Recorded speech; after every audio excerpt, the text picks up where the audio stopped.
Good afternoon, good morning, or good evening, anywhere you have the opportunity to watch me live. My name is Kennedy Adedotunalade.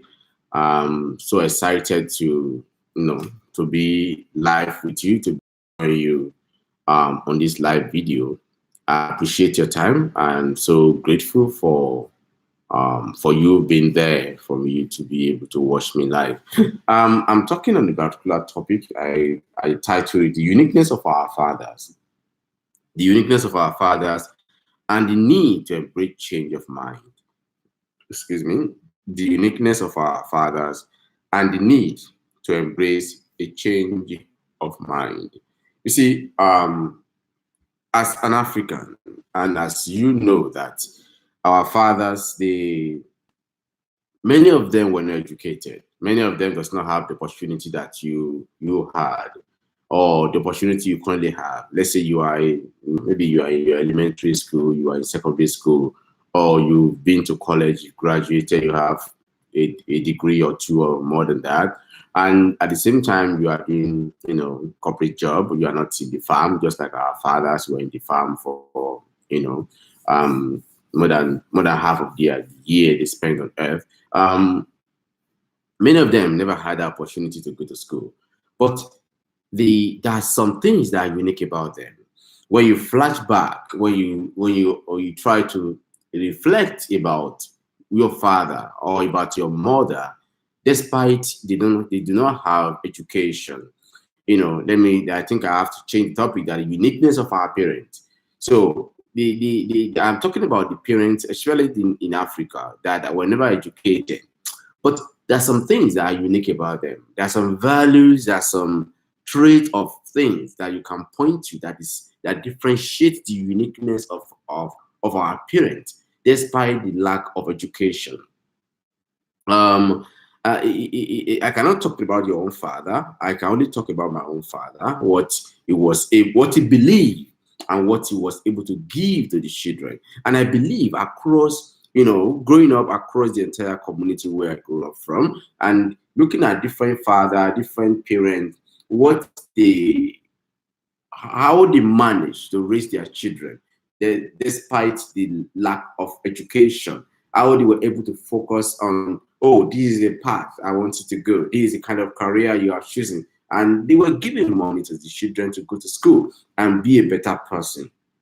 So in doing this, let's identify those uniqueness. One, many of them were not so religious. Many of them just know that, okay, on Sunday I go to church, on Friday they go to mosque, people do things, or they want to go to an Ifa priest. They go to Ifa priest. They want to consult the Ifa god as a Yoruba religion. They do that, and they do that with all their heart. And at the same time, another value is that many of them know that they have responsibility to the government. They have responsibility to their community. When they go to the farm, they pick a particular day when they have to go to the farm and clear the roads that lead to the farm. So they clear the roads, they monitor it, they make sure that everybody contributes to the development of that road. And if they have a bridge in that community, they want to contribute money to make sure that, okay, they want to fix a particular bridge. Because if there is flood, it's going to cause havoc. Many of them will not be able to go to the farm. So they will make sure they fix that. They take care of it. And third thing is the responsibility of the government. When they have to pay their tax, they pay their tax religiously, believing that, okay, government will they give money, they pay their money to ensure that government can be able to take care of the schools, because they are expecting the government to pay. For example, when I was in elementary school, government was the one that gave us books, the one that gave us chalk in the school to write in those plates and in slate, and be able to, they actually give us slate in class in primary one and things like that. But our fathers had the responsibility, which they contributed for us to be able to have the kind of education that many of us were able to receive. Now, that is our father. Now it's now me and you. It's now me and you.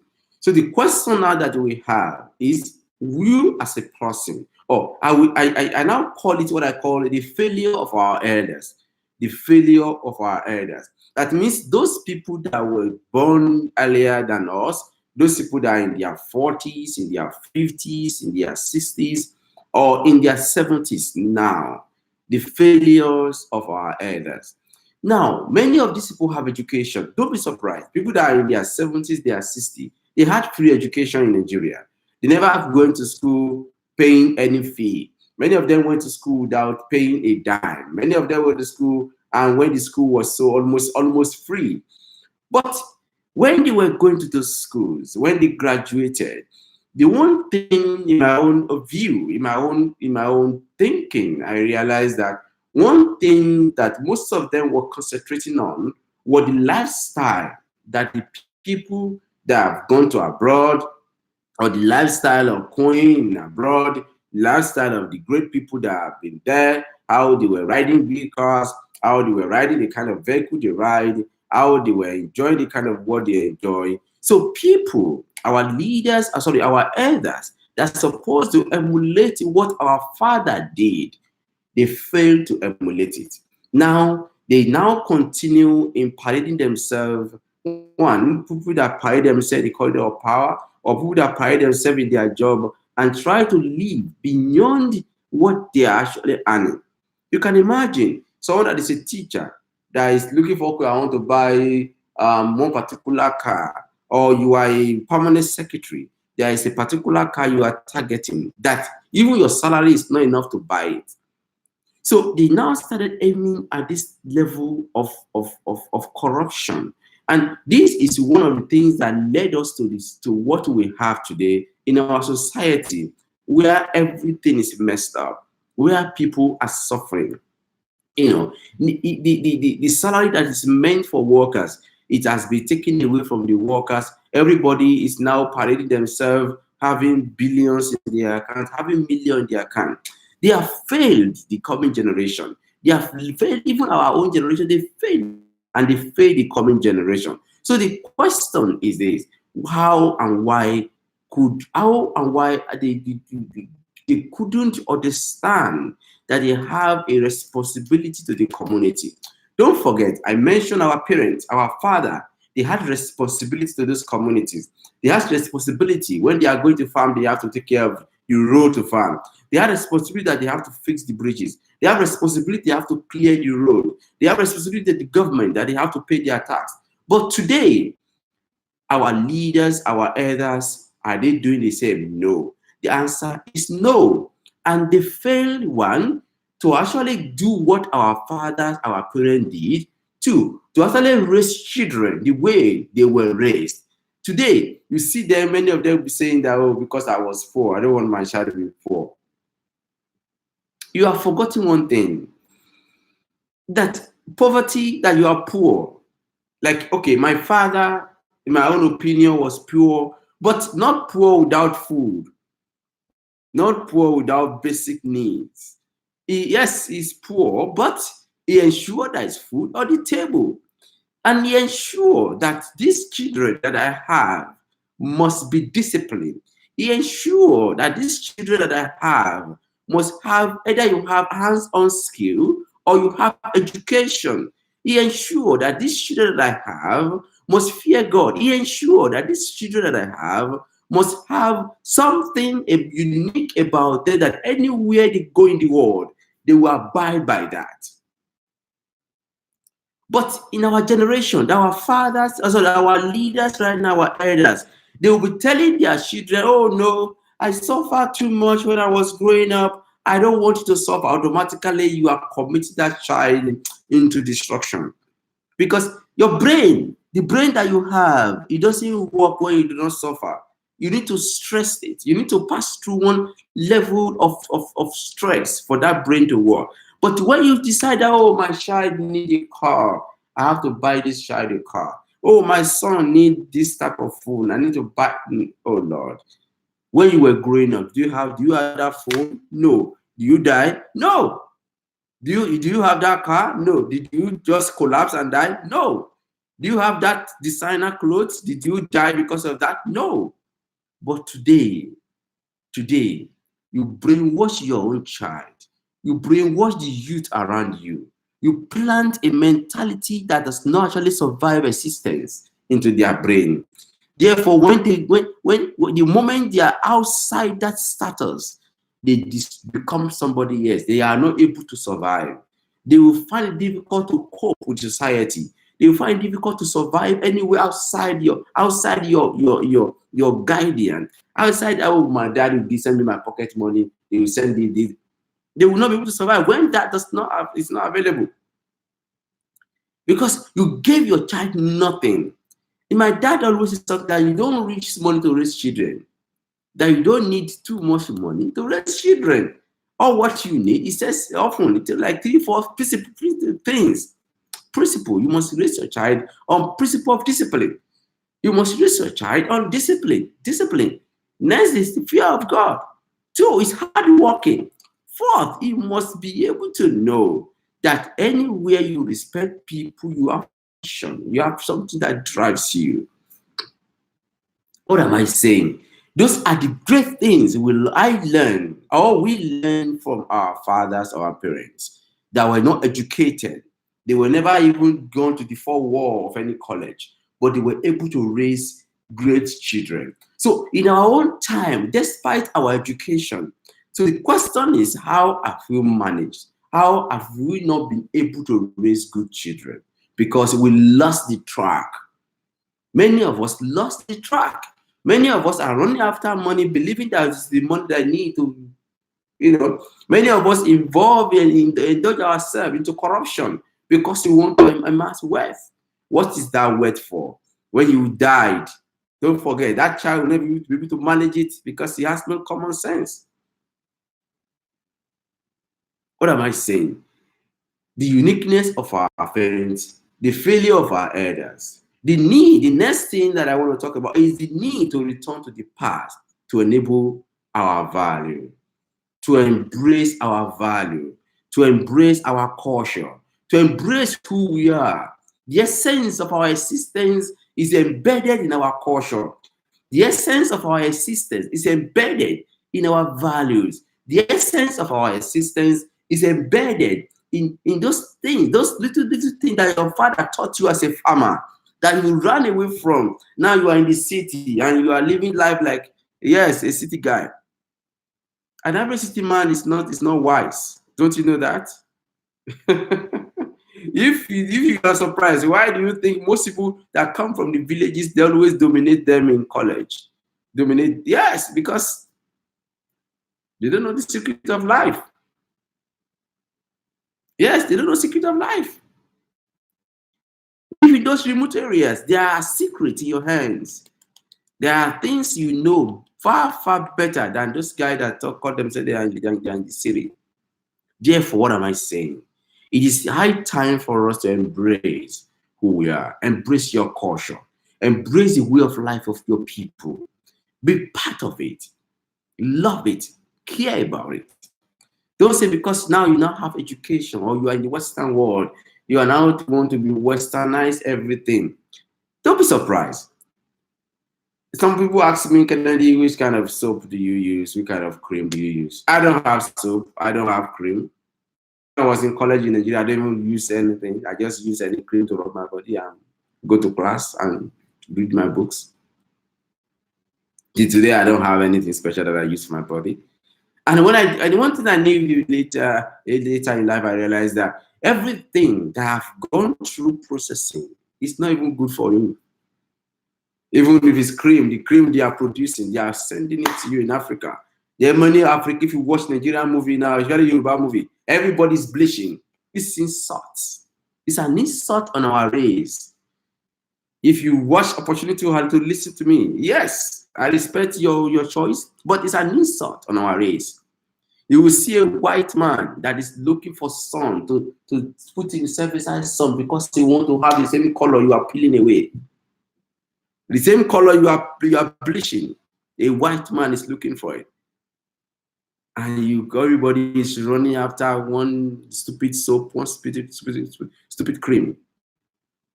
values of our fathers. They value the embrace. They value the embrace. And that is what makes them to live longer. That is what makes them to remain who they were. But in our own time, we lost it. We are running after the European, we are running after the Western world. And don't be surprised. If you come to the United States, you see they call something organic. Everything now, they are going back to Africa.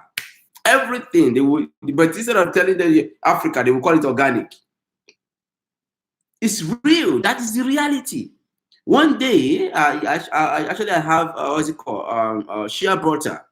Ori. I have Ori at home. I use Ori to rub my face, to cream Ori. And in fact, every day I use Ori and Adiagbo. Yes, I use Ori and Adiagbo. And I took some, I asked and a white lady, a friend, a colleague of mine at work, I said, have you seen shea butter? Which is Ori? Have you seen your shea butter before?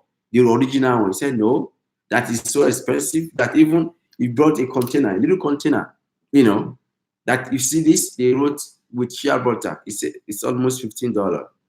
And I said, I'm going to bring her some, piece of the shea butter. I brought her some. She went home, she used it and came back and said, Kennedy, that thing, when I rubbed with my son, she had like 3-month-old baby. That when I rubbed with my son was shining like glass. That's what you are missing. In those days, we go to the farm. Our fathers, they taught us how to use, go look for okuro, palm kernel. You break it, put it in your mouth, you chew it. You use water to rub your body and you rub your skin. We thought we are missing. Fortunately, we are using the best thing we're supposed to be using in the world. Or what you just need to know how to properly process it and use that liquid to be the normal cream that you want to use. And that's what we turn to Adiagbon. Today, if you come to America and you have that Adiagbon, you are coconut oil, whatever they call it, palm kernel oil. If you have it, you are the most important person on the street. But we are running away from them all. Many of you are bleaching your body away. Many of you, they want to buy one stupid wig from somewhere. And when the white man see your hair and she cannot imagine how you get your hair, she want to have the type of your hair. And you are leaving yours, you are running after them. Oh Lord. So we need to embrace our values, embrace our culture, embrace who you are. Where are you coming from? Embrace your culture. They come to you, they tell you, oh, something called polygamy. Who gave name to polygamy? Who? Tell me, who gave name to it? A white man. And they came to you and tell you that, and all of you are killing themselves. And I tell people, I say polygamy, the so-called polygamy is not the issue. It's not. It's the people. It's not polygamy that is the issue. It's the people that is the issue. An average man on the street that doesn't have a pure heart. Even in the Bible that most of you carry, there are plenty of people that marry 3, 4, 5 wives. Marry young brother, young sister and the sister, Jacob, right? And the slaves together. What happened to them? They were all successful. But because you don't have a heart that loves somebody else, a heart that cares, and you run after stupidity that they plant in our head, called European. All of you are running. But one thing I often emphasize, that doesn't matter. It doesn't matter what right now is how do you embrace what brings us together as people, our culture, our way of life, because we have lost that track. And that's why there's nothing everywhere in Africa. We lost it. And they did it intentionally for us to be lost. So that we will permanently be enslaved. Permanently be enslaved. Because the day your mind is enslaved and you are unable to liberate your mind from that slave path. Because I also, don't forget, I did a video a few minutes or a few hours ago, that your land, the land is what determines your existence. If you don't have a land, automatically you are not existing. It's amazing. that God told people of Israel, go to a promised land, a promised land, because they need land for them to exist. They need land for them to survive. They need land for them to be called Jews, for them to be called Israelites. They need somewhere to settle. And you don't have land, you cannot have a culture.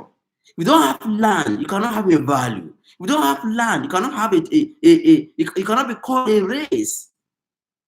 It's that land that you own that determines that, oh, this is these people, this is where they are, this is who they are, this is what they practice, this is this kind of song they sing, this is the kind of name they bear. So on that note, our fathers, my topic is very interesting, that our father, the uniqueness of our parents, despite we don't have education, and the failure of our elders, and the need for us to go back, to retrace our steps, to embrace our culture, embrace our values, and look inward. Don't just be religious. Others, I'm a Christian, but I'm not the kind of Christian everybody is. I'm a Christian that asks questions. Even in Nigeria, when I was in Nigeria, I questioned everything. I ask questions. And I believe in the spirituality. I believe in Jesus. Yes. But I don't believe everything that is written in that Bible, because it is not logical. When you look at it very well, you ask questions. But I went through different stages of life, issues, and I was able to understand more that life is beyond what somebody just wrote down, started telling me this. No.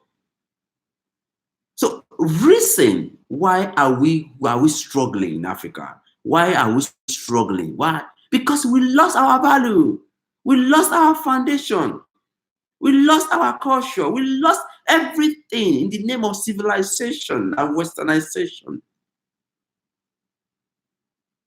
So my topic to you, as a young man on the street in Nigeria, a young man on the street in Africa, or anywhere you are in the world, embrace your culture, embrace your language. And when I came to the United States and I was teaching my son speaks Yoruba. In fact, when he talks to me, he doesn't speak English. It's Yoruba. You have to talk Yoruba.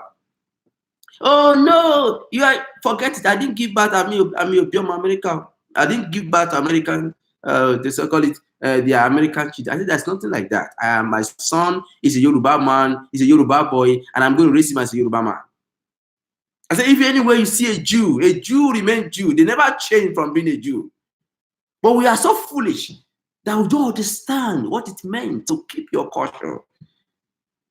They came to us, they took it away, but despite our education, we never think. And the reason why we couldn't think, because we are brainwashed with religion.